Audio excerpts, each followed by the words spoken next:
যদি বলেন বনি ইসরাইলের উম্মতদেরকে ৭২ দলে বিভক্ত করা হবে, আর আমার উম্মতদেরকে ৭৩ দলে বিভক্ত করা হবে।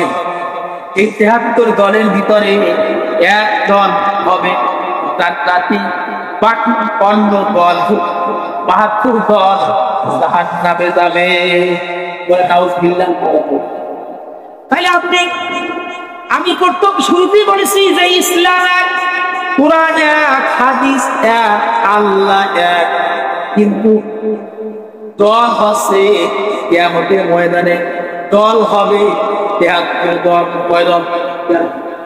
এই ৭৩ দলের ভিতরে এখন প্রায় ৫০ থেকে ৫৫ হয়ে গেছে। আর যদি হায়াতে বেঁচে থাকে আরো দল হবে দেখতে পারেন। মনে করেন দলের কোনো অভাব নাই, মত পার্থক্যের কোনো অভাব নাই, বিভিন্ন একটা অভাব নাই, ইখতিলাফের অভাব নাই। কিন্তু ওই সময় কুরআন এবং সুন্নাহ ছিল বা হাদিস ছিল, ওই দুইটা কিতাব পড়ে মানুষ দেখা যায় স্বর্ণে পরিণত হয়েছে। কিন্তু এত দল কিসের, কারণটা কি? আল্লাহ নবী আমার মনে হয় শেষ নবীর উম্মতদেরকে চোখে দেখে দেখে তারপরে এই কথা কি বলেছে। রাসূল করিম সাল্লাল্লাহু আলাইহি ওয়াসাল্লাম আজ থেকে ১৪৫৫ বছর পূর্বে এই কথাগুলি বলেছে। আল্লাহু আকবার। সেই কথাগুলি হুবহু আমাদের সঙ্গে মিলে যেতে আছে। দল হবে ৭৩ দল। এই ৭৩ দল যে হবে তা হবে এই রাসূলের উম্মতের ভিতরে। আর উম্মত কারা? উম্মত বলতে যারা রাসূলের অনুসারী, যারা রাসূলের অনুসারী না তারা কিন্তু রাসূলের উম্মত না।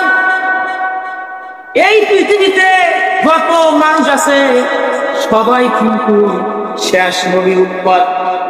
আপনি মনে করতে পারেন আমাদের নবী কিন্তু হিন্দুদেরও নবী, খ্রিস্টানদেরও নবী, মুসলমানেরও নবী। সমস্ত এই পৃথিবীতে যত লোক আছে সকলের লোক। কিন্তু আল্লাহ নবী বলেছে যারা আমার উম্মত, উম্মত বলতে যারা অনুসারী, যারা রাসূলের অনুসরণ করে চলে, এদেরকে ৭৩ দলে ভাগ করা হবে। কারণটা কি? কেননা এর ভিতরে এক নম্বর কারণ আছে, তারা নিজেদের মন করা বিধান তৈরি করে এই পৃথিবীতে চলাফেরা করে। মন করা বিধান, আল্লাহর কোরআনকে বাদ দিয়া নিজেদের মন করা বিধান তৈরি করে, মন করা আইন তৈরি করে, তারপরে তারা জীবন পরিচালনা করে। নাউজুবিল্লাহ। যেমন আপনাকে এই বাংলাদেশে দলের কোনো অভাব নাই। এই মুসলমানের ভিতরে রাসূলের উম্মতের ভিতরে কয়েকটা দল আছে। যেমন মনে করে সারসিনা যারা পন্থী, তাদের একটা দল। এদের কথার সাথেও মিল নাই, এদের লেবাস তরিকার সাথেও অন্য দলের সাথে মিল নাই। মিল আছে? আপনি দেখবেন সারসিনা তারাও কিন্তু, আমি বলছিলাম যে রাসূলের যারা অনুসারী, এই অনুসারীদের মধ্যে ৭৩ দল হবে। কয় দল? ৭৩ দল হবে। বুঝতে হবে ভালোভাবে।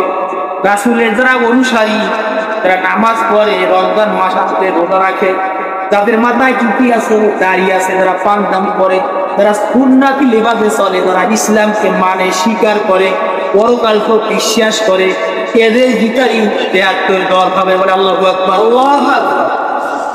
এর ভিতরে একটা কাল, এরপরে আপনি মনে করেন ফর্মুলায় একটা বল,